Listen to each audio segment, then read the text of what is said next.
Wham! Talk 1600. You're catching the drift. Conservative talk. Intelligent conversations on local, state, and national issues with Gary Wellings, chief editor of the Current newspaper and Current Online. Join in the conversation at 734-822-1600. And now, your host, Gary Wellings. Good Saturday afternoon. Thanks for tuning in to catch our drift. Joining me in studio, Ipsy Ed. Bonderenka. Good Saturday afternoon. See, you're just jumping in, right? You can feel it. It's electric in the air today. Yes, it is. Welcome to Shout Radio.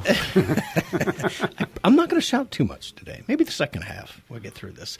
Well, what we do on the Drift every Saturday is go over the news that I put on thedailydrift.com. And if you're not going there, you should. It's the news you need to know. Yes, there you go. You were late, see? Sorry.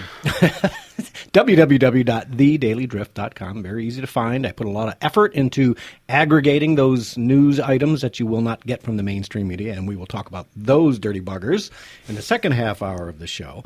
But if you're interested in advertising in the Current newspaper, which I'm the chief editor of, call me, 734-629-6010, and try and get into the August edition. We've grown our paper over 500% in the last 10 years now, and it's a great place to grow your business as well and keep community news alive. So 734-629-6010, or email me, Gary, I'm choking on my coffee. Gary, 734-629-6010, or Gary at thedailydrift.com. Or editor at currentonline.com. Easy to get to, right? Yep. Okay, so you worked your butt off this week, and you and Joe, I think. Yeah, right? Joe did a lot of the heavy lifting. And got us a great interview because I've been screaming for months that the Republicans need to put up literally screaming a senatorial candidate to go against Debbie Stabenow, whom I think is a disgraced. She's an Obama agendist. She does nothing for the state of Michigan or our country. And when you said we had Chief Justice of the Michigan Supreme Court, Robert Young Jr., going to come onto the show today and interview with us, I was exceedingly happy. So let's bring him on right now and give him as much time as we can. Chief Justice Bob Young Jr. Bob, welcome to the show. Well, thank you very much. Former. I retired from the court a month or so ago, and now I'm just Bob. Okay, Bob. Well, Bob, that's the first thing for me. If I can call my politicians by their first name, because Tim calls in, our congressman, all the time. But I'm not a politician. I'm a judge.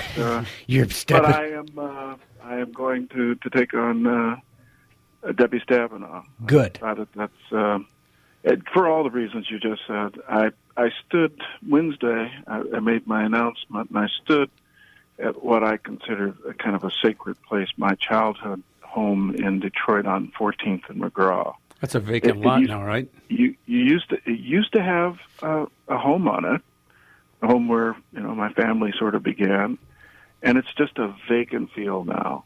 It's where my dad, who was then a struggling brand new doctor, sort of began his practice, and my family got kicked off, and it represented so much in my mind the physical manifestation of the horrible policies that liberals like Debbie Stabenow have been promoting over the years. Their answer is always more government, more spending. They spent $22 trillion, that's with a T, of our taxpayer dollars on a war on poverty. And what we've got for that investment of our money is a poverty rate that's roughly the same as it was in 1967. That devastated communities like the one I stood in on Wednesday, and of course Obama phones. Now that's a horrible legacy. Yes, it's we just can't continue that kind of insanity. It occurred to me when you were saying the war on poverty that a lot of the black community got hit by friendly fire. Oh yeah. Well, you can look at, it's not just Detroit. You can go through large swaths of Michigan and find the same devastation. These are policies that are killing communities. They're killing the middle class. The middle class in Michigan has gone more than a decade without an appreciable increase in its income as the as the costs have gone up, the taxes have gone up. The problem with people like Debbie Stabenow is she loves government more than she loves us. The answer for her is always more taxation, more spending, and she doesn't care a whit about whether the money she's spending causes any appreciable positive result. And it's that we just to give you another.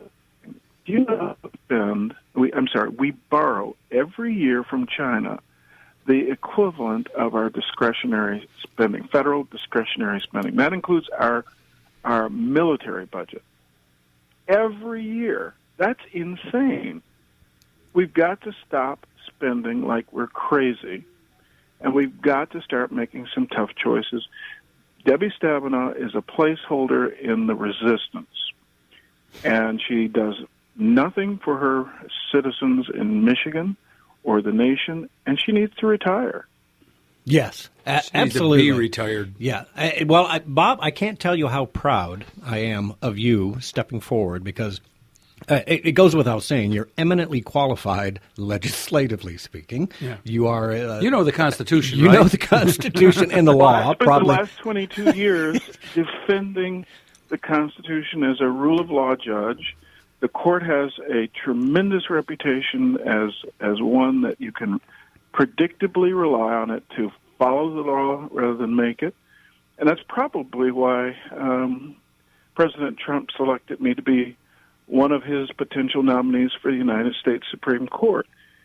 That's who I am. I am committed to following the law. I mean, we're all, from Debbie's standpoint, we're all just suckers. We follow the rules, but we get none of the benefit for it. Those Right. that don't follow the rules get the benefit. You were I'm sorry.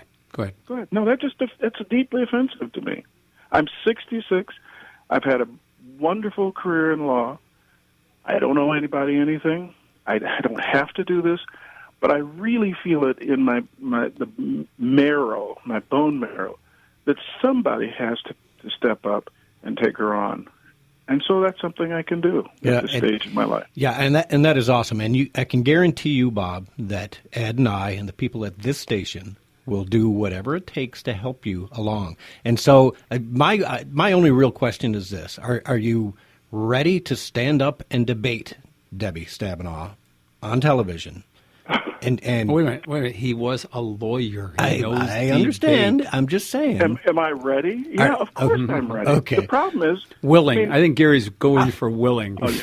He has a thing about extra, not going after. Here's my thing, Bob. Last time around, Pete Hoekstra, right, qualified, obviously, to run for Senate, and waged the absolute worst campaign and did not debate Debbie Stabenow, who can be beaten on every issue, and yet he failed to, whatever the holdup was, you have to debate Debbie on television. You have to get out on television. I will chase her to the ends of the earth. Excellent. She will not want to debate me.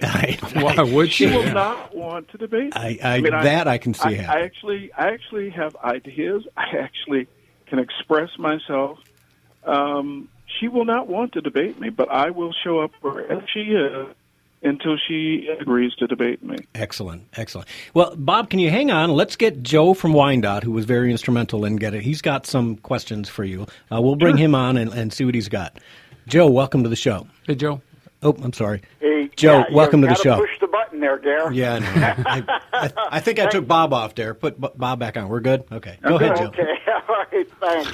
Bob, I hope you'll run a good campaign focusing on your conservativeness and your record of being a constitutionalist. And I have two brief questions. The first you kind of maybe touched on a little.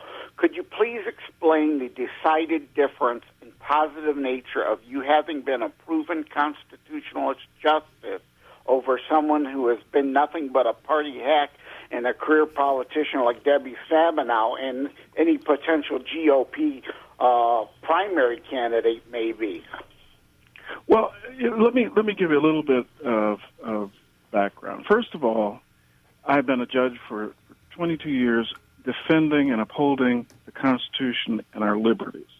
That's an important background, and it informs my belief that the federal government should stop functioning outside its constitutional limits and within them. I mean, the founders created a limited federal government, but it's anything but a limited government. So that's point one. Point two, Debbie Stabenow has been in the Senate for 18 years, has very little to show for it. Nobody believes that Debbie Stabenow is a leader. Let me tell you what happens when I have authority. For 6 years of my time on the Supreme Court, I was the Chief Justice, and as such, I was responsible for the third branch, the judiciary of Michigan. People have been talking about reforming the judiciary for years, decades actually. I actually reformed it. This is what I did. I shrunk the size of the judiciary. I reduced its cost. I imposed performance measure on every judge to create accountability. So now, and I created transparency because now every citizen of Michigan can look up on their court's internet and see how the court is performing. I also did something else. If you go to Starbucks or any place else, you'll get a card asking you how their service was. And I said, well, that's a good idea. So annually, they're surveying our customers, the court. We have data. We have data on how well judges are performing, how well the public thinks of our services, and we can manage to those things. And what we did was we reduced the cost and improved the service. That's a lesson people need to have in D.C. That's absolutely. Agree with you 100% on that. And my second question is, there's a NSO fund PAC that is trying to draft Detroit businessman and Iraq War veteran John James. Do you have any friendly advice? Do you know John, in case he's listening and indeed also considering a run? Because he's also not a career politician. I don't have any advice or counsel for anybody who wants to run. This is a free country. I actually welcome a primary. It'll make me a better candidate in opposing Debbie Stabenow. I think what I bring to the table is actual experience in reforming government. I mean, it's one thing to have something no more than your aspiration to do something. It's another thing entirely to have a record. I think that citizens of Michigan will be interested in knowing whether the candidates who will talk a lot, whether they can actually deliver anything, whether they have ever delivered anything. And I think my experience is something that the citizens of Michigan, one, they can look it up, and two, they can determine whether that's the kind of reformer that they want in Washington. I want to, look, I just turned 66. I'm not going to Washington to have a career in D.C. I want to be a disruptor. I want to go and create as much positive change as I possibly can. And I actually know how to do that in government. People have this fantasy that government is exactly the same thing as a business. It isn't. When a CEO says, okay, Carl, we're going to block and turn left, everybody says, yes, down the block, turn left. When a governor or president says that, well, in Michigan, if the governor says that, you have 148 legislators who say, I'm not so sure about that. So you have to understand how to work within government to change it. And it doesn't change willingly. Okay. That's the whole point. You can't be a captive of those interests that want things to stay the way they are. Yeah, I'll say just one last thing, then I'll go. I greatly appreciate your indulgence.